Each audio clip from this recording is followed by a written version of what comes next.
The first sign that something was wrong came when the Zeltharian Empire's most experienced interrogators couldn't break a single human prisoner. Commander Vexthala had seen many species crumble under their advanced techniques.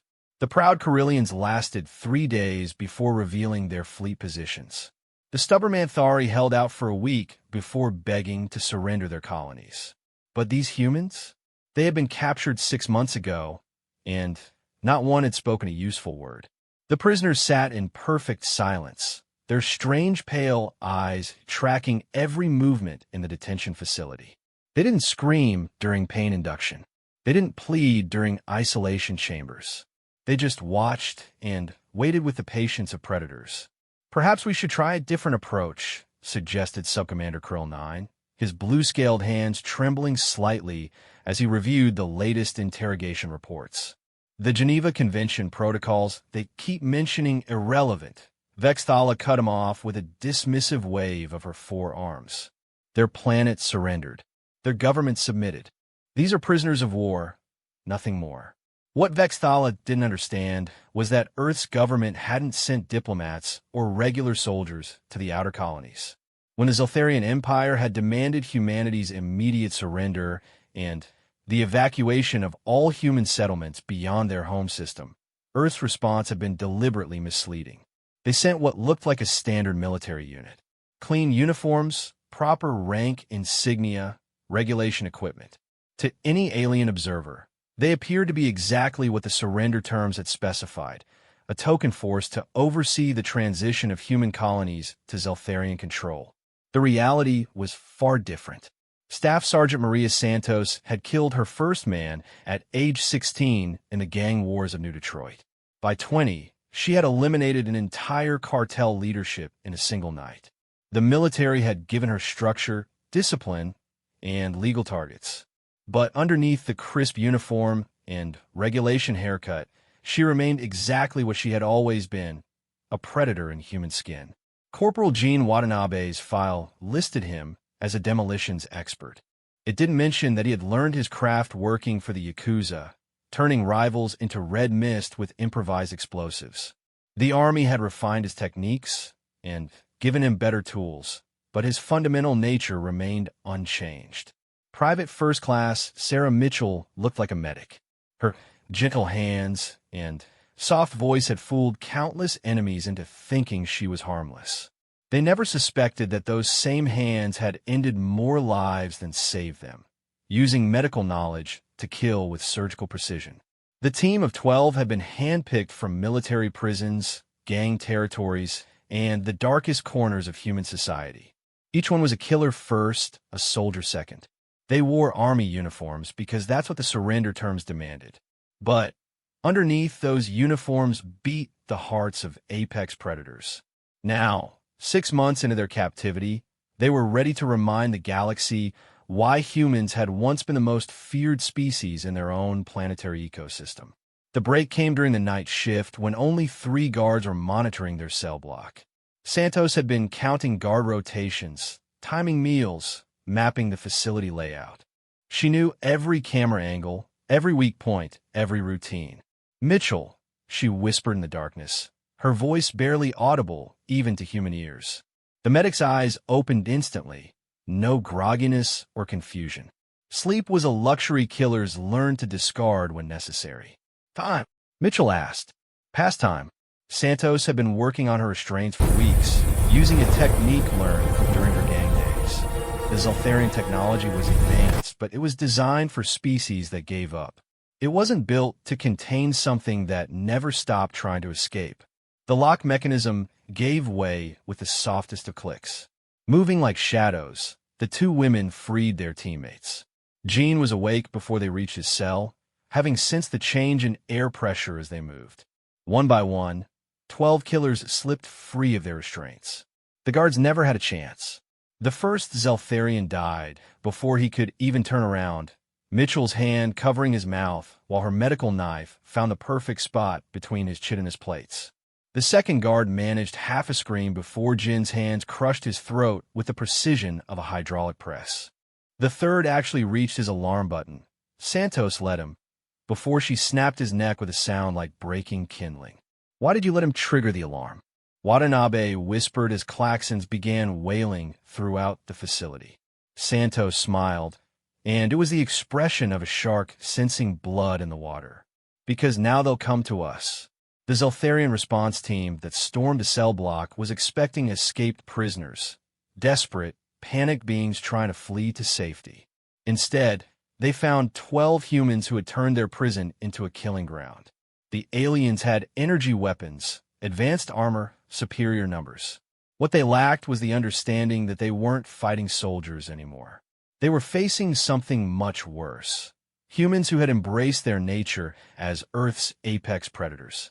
Santos moved like liquid death, using her bare hands to tear through enemies that outweighed her by 100 pounds. Her gang training had taught her to fight dirty, to use every advantage, to never stop until her enemy was dead.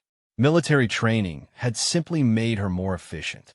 Mitchell turned her medical knowledge into a weapon, striking at nerve clusters and vital organs with surgical precision.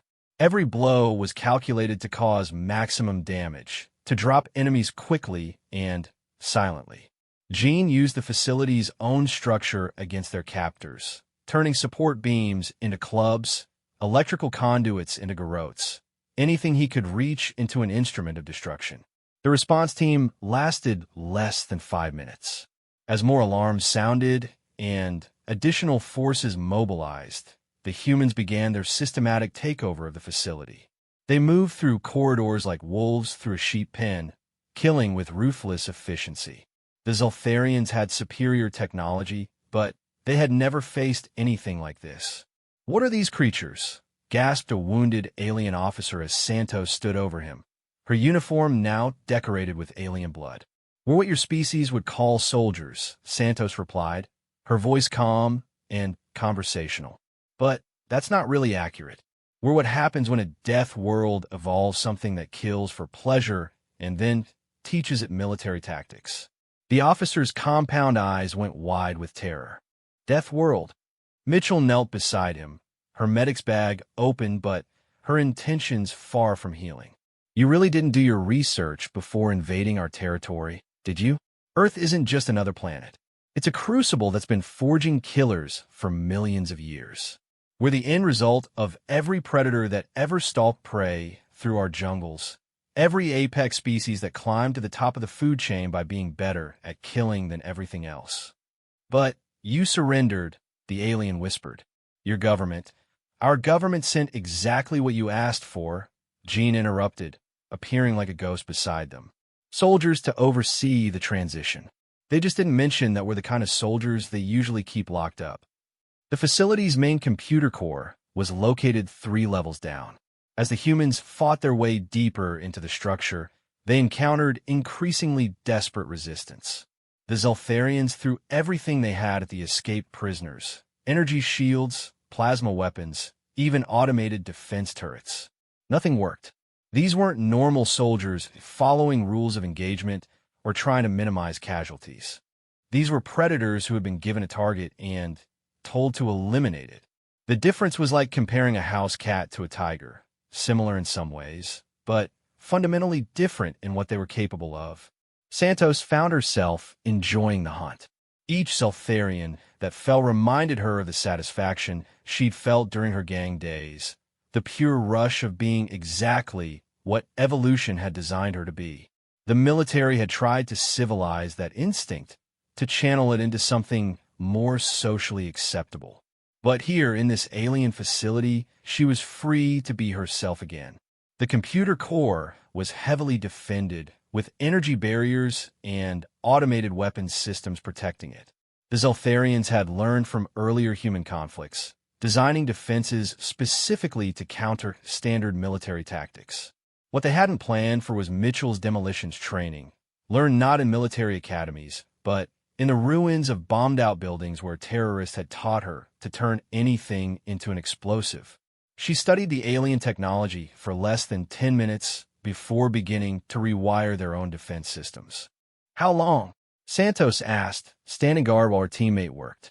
"Give me 20 minutes, and I can turn their entire security grid into one massive bomb," Mitchell replied, her hands moving with the confidence of someone who had done this kind of work before.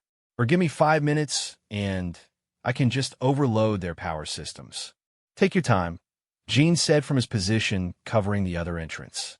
I'm starting to like it here. The comment would have been disturbing coming from a normal soldier. From Gene, it was simply honesty. He had always been most comfortable when the violence was immediate and personal. This facility, with its endless corridors and desperate defenders, felt like home. As Mitchell worked, Santos began planning their next move. Taking the facility was just the beginning. The real message they needed to send would require something much more dramatic. How many ships are in orbit? She asked, reviewing the tactical data they had recovered. 17 combat vessels, maybe 40 support craft, Gene replied. Why? Santos smiled again, and this time even her teammates felt a slight chill. Because I think it's time the galaxy understood what Earth really sent them. The power grid overload, when it came, was spectacular. Every system in the facility died simultaneously, plunging 3,000 Zeltharian personnel into absolute darkness. Emergency lighting flickered on moments later, but by then it was too late. 12 human killers had vanished into the shadows, and they were no longer content to be prisoners. The hunt was about to begin in earnest. Commander Vextala received the final transmission from the detention facility at 0347 hours local time. It was a single word, repeated in perfect Zeltharian, run. She didn't understand yet that it wasn't a threat. It was advice. The humans weren't coming to fight a battle. They were coming to remind the galaxy of something it had forgotten. That Earth's children were apex predators, and apex predators didn't just kill their prey. They enjoyed it. The Zeltharian orbital fleet received their first indication of trouble when the detention facility's quantum communications array began broadcasting on all frequencies simultaneously. What emerged wasn't a distress call or a demand for surrender. It was something far more unsettling. Detailed tactical analyses of each ship's defensive capabilities, crew complements, and structural weaknesses delivered in calm, professional voices. Admiral Zexthorn had commanded fleets for over 2 centuries. He had seen species surrender, negotiate, and fight with desperate courage. He had never encountered anything like the intelligence briefings now flooding his communication systems. Broadcasting on frequency 77 Alpha came the first voice, clinical and precise. Imperial Destroyer-class vessel, designation unknown. Crew of 412. Primary weakness. Ventilation systems can be accessed through maintenance shafts located on decks 5, 7, and 11. Recommend targeting life, support first, then propulsion. A different voice picked up the analysis. Battle cruiser, Hammer-class configuration. Estimated crew, 800. Shield generators are exposed on the dorsal hull. Typical design flaw for this class. Explosive charges placed correctly could create a cascade failure, leaving the ship defenseless. Admiral Zexthorn felt his 4 hearts skip several beats. These weren't random observations. These were professional assessments delivered by individuals who clearly understood starship design and tactical warfare at an expert level. How do they know our ship classifications? Demanded his tactical officer. This information is classified at the highest levels. The answer came from the third voice, and this one carried an undertone that made every Zeltharian on the bridge involuntarily step backward. We know because we've been watching you for 6 months, learning your patterns, studying your technology, memorizing your faces. Did you really think we were just sitting quietly in our cells? We're not soldiers who got captured by accident. We're professionals who got captured on purpose. The implications of that statement hit the bridge crew like a physical blow. The humans hadn't been defeated. They had been inserted. Captain Sarah Mitchell's voice continued the briefing with the detached professionalism of a medical examiner discussing an autopsy. The Zeltharian nervous system has 3 critical junction points. Severing the neural pathway at the base of your skull causes immediate paralysis, but leaves you conscious. We found this particularly effective for interrogation purposes. Admiral, whispered the communications officer. "They're not just analyzing our ships. They're giving instructions on how to kill our people." Admiral Zex Thorne realized with growing horror that he wasn't listening to escaped prisoners making desperate threats. He was listening to predators who were teaching other predators how to hunt his species more efficiently. The broadcasts were being transmitted across all known communication frequencies, reaching every human settlement in this sector of space. More terrifying still, the humans weren't trying to hide their transmission source. They wanted the Zeltharian fleet to know exactly where the information was coming from. They were daring the aliens to come for them. "Sir," reported the sensor officer, "we're detecting movement from several human civilian settlements. Ships are launching from colonies we thought were fully pacified." On the main display, dozens of small craft began emerging from supposedly surrendered human worlds. Cargo haulers, mining ships, even personal shuttles. None of them military vessels, all of them now moving with purpose toward the Zeltharian fleet. What kind of weapons could civilian craft possibly carry? Admiral Zex Thorne asked, though something in his gut already knew he wasn't going to like the answer. Gene Watanabe's voice provided the explanation with the enthusiasm of someone discussing a beloved hobby. "You don't need military weapons when you understand that everything can be a weapon. A cargo hauler can carry enough explosive materials to level a city. A mining ship's industrial lasers can cut through battleship armor if you know how to modify the focusing arrays. Even a personal shuttle can become a kinetic weapon if the pilot doesn't plan on surviving the encounter." The Admiral's tactical display began lighting up with threat assessments as his computers analyzed the approaching civilian craft. What he saw defied all conventional military logic. Ships that should have been harmless were reading as potential threats equal to military corvettes. "They've weaponized everything," breathed his tactical officer. "Civilian infrastructure, mining equipment, transport vehicles. They've turned their entire civilian fleet into an improvised military force." Another voice joined the broadcast, this one carrying the kind of cold amusement that suggested its owner was enjoying a private joke. "The thing about humans, Admiral, is that we've been killing each other with improvised weapons since before we discovered fire. Your people study warfare as a science. We practice it as an art form." Staff Sergeant Maria Santos had found the facility's main armory and was conducting what could only be described as a shopping expedition. Zeltharian weapons were energy-based, efficient, and completely wrong for what she had in mind. Fortunately, the aliens had also confiscated a considerable collection of human equipment over the past 6 months. "Look what I found," she announced to her team, hefting a weapon that made the surrounding aliens look like children. M240 machine gun, chambered in 7.62 NATO. They kept our ammunition in perfect condition. The other humans gathered around the weapons cache with the enthusiasm of children discovering a toy store. But these weren't children, and these weren't toys. Each weapon was selected with the professional expertise of individuals who understood exactly how much damage they could cause. "Gene, take the shotguns," Santos ordered. "Close quarters work.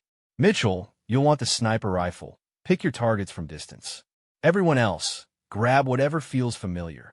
The Zeltharians watching through security cameras couldn't understand what they were witnessing. These primitive projectile weapons should have been inferior to their advanced energy-based armaments. The humans were choosing less advanced technology over superior alternatives. What the aliens failed to grasp was that these weapons hadn't been selected for their technological sophistication. They had been chosen because the humans knew exactly how to kill with them. A knife might be primitive compared to a plasma cutter, but in the hands of someone who had spent years learning how to slide it between ribs, it was infinitely more deadly. "Phase 1 complete," Santos announced into her comm unit, knowing the Zeltharians were monitoring all frequencies. "Facility secured, garrison eliminated, weapons recovered. Beginning Phase 2. Phase 2, as it turned out, involved reminding the galaxy that humans hadn't just evolved on a death world. They had thrived there. The first ship to answer Santos' call was the cargo hauler Blessed Virgin, operated by a mining family from the Kepler 442 system. Captain Rosa Martinez had spent 30 years hauling ore through asteroid fields, dodging pirates, and navigating through space that would challenge military pilots. She had also spent those same 30 years watching Zeltharian expansion forces gradually choke off human trade routes and reduce her people to subsistence living. Sergeant Santos, this is Captain Martinez aboard the Blessed Virgin, came the transmission. We're carrying 40,000 tons of refined plutonium ore and enough shaped charges to crack a small moon. How would you like us to contribute to the conversation? The reply came back immediately, delivered in Santos's characteristic tone of calm professionalism. Captain Martinez, please lock onto the coordinates I'm transmitting. We're going to teach these aliens about human problem solving. The coordinates pointed to the center of the Zeltharian fleet formation. What Admiral Zexthorn witnessed over the next 4 hours challenged every assumption his species had made about human nature. Ships that should have fled instead charged directly into his defensive lines. Civilian craft that should have been armed with mining tools instead unleashed firepower that belonged on military vessels. The cargo hauler Blessed Virgin accelerated to ramming speed directly toward his flagship, its captain broadcasting human folk songs as she approached. Point defense systems should have destroyed the ship long before it became a threat, but somehow the lumbering hauler twisted and weaved through defensive fire with the skill of a fighter pilot. "How is that ship maneuvering like that?" demanded the admiral. His tactical officer was studying sensor readings with growing disbelief. "Sir, the pilot is pulling maneuvers that should liquefy any biological entity inside that ship. The gravitational forces alone were built different than you," interrupted a new voice on the communication channel, this one accompanied by the sound of explosive decompression and screaming metal. "We evolved in gravity wells that would crush your bones. We evolve in atmospheric pressures that would burst your organs. We evolve on a world that tried to kill us every single day, and we got really good at not dying." The Blessed Virgin's final transmission came as the ship entered the fleet's inner defensive perimeter. "Admiral, this is Captain Martinez. I want you to understand something important. We're not doing this because we're brave. We're doing this because we're angry." The cargo hauler detonated in a fireball that vaporized 2 escort frigates and left the admiral's flagship crippled and drifting. But that was just the beginning. Mining ship after mining ship followed the same pattern, their industrial equipment reconfigured into weapons of mass destruction. Personal shuttles became guided missiles. Transport vessels became kinetic weapons. Every piece of human civilian technology was revealed to have a secondary function as an instrument of war. "They've militarized their entire civilization," whispered the admiral's intelligence officer. "Every ship, every tool, every system, it all has a combat application." The truth was even more disturbing than that. The humans hadn't militarized their civilian equipment. They had simply revealed that the distinction between civilian and military technology was an artificial construct that applied only to species that separated their tools from their weapons. Humans didn't make that distinction because humans understood that everything was potentially a weapon in the right hands. Santos watched the orbital battle unfold from the detention facility's observation deck, using captured Zeltharian equipment to coordinate the improvised human fleet. Each ship that died took several alien vessels with it, and each sacrifice brought more human craft into the battle. "Sergeant," reported Mitchell from her position at the communication array, "we're receiving surrender offers from 17 different alien captains." "Tell them to contact Admiral Zexthorn," Santos replied without taking her eyes off the tactical display. "We're not interested in individual surrenders. This is about the bigger picture." The bigger picture was becoming clear to anyone watching the battle. The Zeltharian Empire had assumed that conquering human space would be a straightforward operation. Identify the military assets, neutralize them, accept surrender, impose occupation. It was a strategy that had worked against dozens of other species. What they hadn't counted on was that humans didn't separate their military and civilian capabilities. Every farmer was a potential soldier. Every merchant was a potential saboteur. Every family was a potential resistance cell. The people dying in the orbital battle weren't desperate refugees making a final gesture of defiance. They were professionals demonstrating exactly why their species had conquered an entire planet despite having no natural weapons, no protective shells, no environmental advantages other than intelligence, and an absolute refusal to accept defeat. "Admiral," came Santos's voice over the communication channel, now clearly audible over the sounds of battle. "I think it's time you and I had a proper conversation." Admiral Zexthorn looked at his tactical display, showing half his fleet destroyed or disabled, the remainder fighting desperately against an enemy that seemed to consider suicide attacks a reasonable tactical option. Around him, his bridge crew waited for orders from a commander who was beginning to understand that he had fundamentally misunderstood the nature of his enemy. "I'm listening, human." "Good," Santos replied. "Because it's time you learned something important about my species. We didn't surrender to you 6 months ago. We accepted an invitation to demonstrate something." "Demonstrate what?" "That when Earth sends killers, we don't bother with the pretense of being anything else." The meeting took place aboard Admiral Zexthorn's flagship, though calling it a meeting was charitable.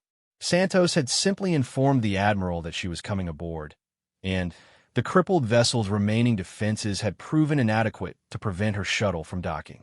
The Admiral waited in his ready room, surrounded by his remaining senior staff, and what passed for dignity among a species that had just watched half their fleet destroyed by mining equipment and cargo haulers. When the door opened, they expected to see either a squad of heavily armed human soldiers or perhaps a single officer prepared for formal negotiations. Instead, Staff Sergeant Maria Santos walked in alone, still wearing her blood-stained uniform, her sidearm holstered but visible.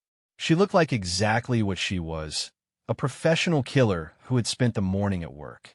"Admiral," she said with a polite nod, as if she were arriving for a scheduled appointment rather than boarding an enemy vessel after decimating its fleet. "Thank you for agreeing to see me." The Admiral's translator struggled with the casual tone, uncertain how to render human inflection into Zeltharian emotional context. The words sounded polite, even respectful, but carried undertones that suggested their speaker was enjoying a private joke. "You destroyed my fleet with civilian vessels," Admiral Zexthorn said, his forearms spread in a gesture of bewilderment. "Your people threw their lives away like they meant nothing."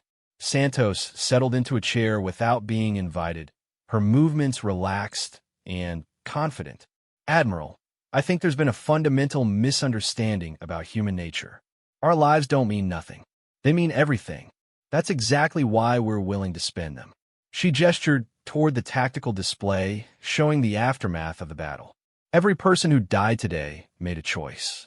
They could have stayed safe on their planets, kept their heads down, hoped you'd leave them alone. Instead, they chose to remind you of something important, which is that humans don't domesticate well." The Admiral's intelligence officer leaned forward, his scaled features showing confusion. "Your government surrendered. Your military forces stood down. Your colonies submitted to our authority. How can you claim not to be domesticated?" Santos smiled, and the expression sent involuntary tremors through every alien in the room. "Our government surrendered because they knew what would happen next. Our military stood down because they knew we were already here. Our colonies submitted because they were waiting for the signal." She pulled out a small device, nothing more threatening than a communication unit, and activated a holographic display that filled the room. Star charts appeared, showing the positions of every Zeltharian fleet, every occupied human world, every garrison and supply depot across 3 sectors of space. While you were congratulating yourselves on your easy victory, we were mapping every installation, counting every soldier, cataloging every weakness. For 6 months, you've been telling yourselves that you conquered human space. What you actually did was give us time to study you. The holographic display began highlighting specific locations, and with each new marker, the Admiral felt another piece of his strategic confidence crumble. "Kepler 442b, Your garrison of 50,000 troops relies on a single fusion plant for power. The plant's cooling system can be overloaded with materials available in any agricultural district. Estimated time to complete failure, 17 minutes after sabotage begins. Another marker appeared. Wolf 359 Station, orbital defense platform with a crew of 1,200. The station's artificial gravity is generated by a rotating section that can be destabilized with shaped charges placed at 3 specific points. Without gravity, your people can't function effectively in combat. Ours can. The markers continued appearing, each one representing a Zeltharian installation, each accompanied by detailed analysis of its vulnerabilities. Ross 128 Mining Operation, protected by automated defense systems that can be hacked using standard human communication protocols. Your cybersecurity is designed to prevent conventional military intrusion. It doesn't account for someone with a background in organized crime. Admiral Zex Thorne realized he was looking at intelligence that should have been impossible to gather. How do you know these details? Our security protocols were designed by people who think of warfare as an organized activity between professional military forces, Santos interrupted. That's not how humans fight when we're serious. When we're serious, we fight like what we are, apex predators who've had millions of years to perfect the art of killing things that don't want to die. She stood and walked to the viewport, looking out at the debris field that had once been one of the Empire's proudest fleets. Do you know what the most dangerous human profession was before we reached the stars, Admiral? The question seemed like a non sequitur, but something in Santos's tone suggested it was directly relevant. Military service, I would assume. Wrong. It was convenience store clerk in certain urban areas. Statistically, selling snacks and cigarettes in the wrong neighborhood was more likely to get you killed than military service in active combat zones. Do you understand what that tells you about human civilization? The Admiral's silence indicated he didn't. It tells you that we're so dangerous to each other that our most mundane civilian activities were more hazardous than professional warfare. We're not a military species that happens to be good at fighting. We're a species of killers that happen to develop military organization. Santos activated another display, this one showing real-time footage from human colonies across Zeltharian space. The Admiral expected to see subjugated populations living under alien occupation. Instead, he saw something that made his blood freeze in his veins. Everywhere, humans were moving with purpose, not the desperate scrambling of a defeated population, but the methodical preparation of professionals getting ready for work. You see, Admiral, the fundamental error your species made was assuming that conquest and surrender are the same thing. You conquered our military forces. You occupied our installations. You impose your authority on our governments. But you never actually defeated us because you never understood what you were fighting. The footage showed humans in workshops converting farming equipment into weapons. Families teaching children how to make explosives from household chemicals. Elderly citizens practicing sniper techniques in makeshift ranges. Every human settlement you're occupying contains an average of 47,000 people. Of those, approximately 12% have military training. Another 23% have criminal records involving violence. 15% work in professions that involve using dangerous equipment under stressful conditions. 8% are hunters who track and kill animals for recreation. Santos turned from the viewport to face the Admiral directly. That means every human colony you think you're controlling actually contains roughly 27,000 individuals with practical experience in organized violence. And we've had 6 months to teach the other 20,000. The implications were staggering. The Zeltharian Empire was occupying hundreds of human worlds, each one apparently containing not a defeated population, but a dormant army. "This is impossible," whispered the intelligence officer. "Our occupation forces would have detected military organization on this scale." "Would they?" Santos asked. "What does military organization look like when everyone involved already knows their job? When the grandmother teaching her grandson to bake bread is actually instructing him in chemical explosive preparation? When a father showing his daughter how to hunt deer is really training her to kill sentries silently. When the local mechanic fixing farm equipment is actually modifying it into armored fighting vehicles. She gestured toward the tactical displays again, and this time they showed detailed organizational charts. We don't need traditional military command structures because we're not a traditional military force. We're what happens when an entire civilization decides to treat warfare as a participatory activity. Admiral Zex Thorne found himself staring at intelligence estimates that suggested the Zeltharian Empire was currently occupying not conquered territory, but the largest military trap in galactic history. "What do you want?" he asked, his voice barely above a whisper. "Nothing complicated," Santos replied. "We want you to leave. All of you. Completely. Permanently. And if we refuse..." Santos walked back to her chair and sat down, once again looking like a professional discussing routine business matters. "Then, we'll demonstrate why Earth doesn't send diplomats to handle species that threaten our territories. We don't send generals to command glorious battles against worthy opponents. When Earth needs someone to solve a problem that threatens our survival, we send the kind of people who enjoy killing and are really good at it." She activated her communication device again, and suddenly, the ready room filled with voices. Hundreds of them, maybe thousands, all speaking in calm, professional tones. "Zeta Reticuli Garrison. Structural charges in place. Awaiting signal. Proxima Centauri orbital platform. Defense grid compromised. Ready to proceed.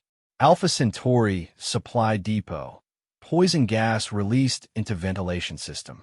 Enemy casualties mounting." The voices continued, each one representing another Zeltharian installation under attack, another carefully planned operation reaching its conclusion. The Admiral realized he was listening to a coordinated assault that spanned dozens of star systems and involved thousands of human operatives. "How long?" he asked. "How long what? How long have these attacks been underway?" Santos checked her chronometer with the casual air of someone monitoring a cooking timer. "About 6 hours. We started when you refused our initial invitation to withdraw peacefully. Should be wrapping up in another couple hours." The communication device continued broadcasting status reports, each one more devastating than the last. Garrisons wiped out. Supply lines severed. Command centers destroyed. Everywhere the Zeltharian Empire had established control over human space, that control was evaporating under coordinated assault by an enemy that had been hiding in plain sight. "Your people are committing suicide attacks against our facilities," the Admiral said, grasping for some way to categorize what he was witnessing. "No," admitted. "Suicide attacks are desperate gestures by people who see no other option. This is something much worse. This is what happens when you threaten something humans care about, and we decide to solve the problem permanently." Santos stood to leave, her business apparently concluded. "The attacks will stop when your forces withdraw to your original borders. They will resume if you ever threaten human space again. And next time, we won't bother with captured facilities and occupied territories. Next time, we'll come directly to your home worlds and settle the matter once and for all." She paused at the door, looking back at the alien officers who had spent the morning learning why humans were considered the most dangerous species in their local galactic arm. "Oh, and Admiral, the next time some other species looks at humanity and decides we might be easy targets, you should probably warn them. Tell them that Earth doesn't send soldiers to fight wars. We send killers to solve problems. And we're very good at our job." The door closed behind her, leaving the Zeltharian command staff alone with a growing realization that they had not conquered human space. They had simply provided humans with an opportunity to demonstrate exactly why no one in their right mind should ever threaten Earth's children. By the time Santos's shuttle cleared the flagship's docking bay, reports were flooding in from across the Empire. Every human world under occupation was in open revolt. Every Zeltharian garrison was under attack. Every supply line was being systematically destroyed by an enemy that had turned an entire civilization into a weapon. The Zeltharian Empire would eventually withdraw from human space. not because they had been defeated in glorious battle, but because they had learned something about humanity that they would never forget. Earth didn't raise soldiers. Earth raised apex predators and taught them to work together. And when those predators decided something needed to die, it died.